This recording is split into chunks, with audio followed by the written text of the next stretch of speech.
The key to this picture, which I honestly didn't even notice at first, is those 3 birds right on top between those 2, what are they, chimneys? I don't know what you call it.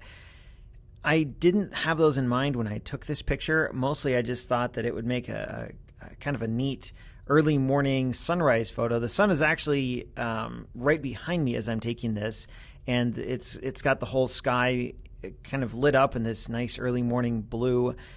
And I was rounding the north side of Boone Pickens Stadium on the OSU campus, and I come across this. It's Cordell Hall, one of the older buildings on campus, which I think is scheduled for demolition at some point. It's been perpetually scheduled for demolition for quite some time now.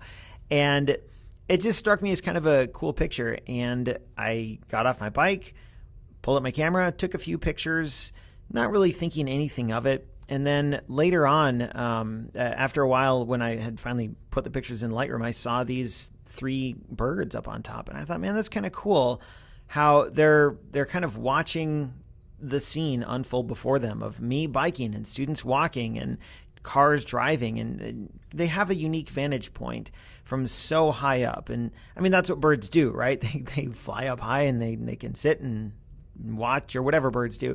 But it was kind of neat to see that here and just take a moment and think about what these birds are doing and why they're up there in the first place, and the vantage point that they have that I will probably never have unless I buy myself a drone or something and fly that around. If you scroll down on the blog, you'll see a different version of this picture that was processed using a program called, what was it?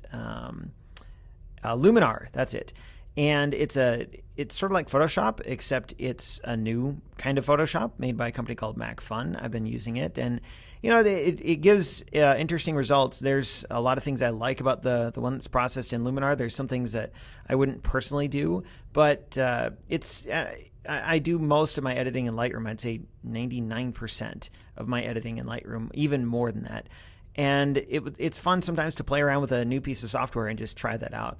And it's also fun to just take a picture and try that out too.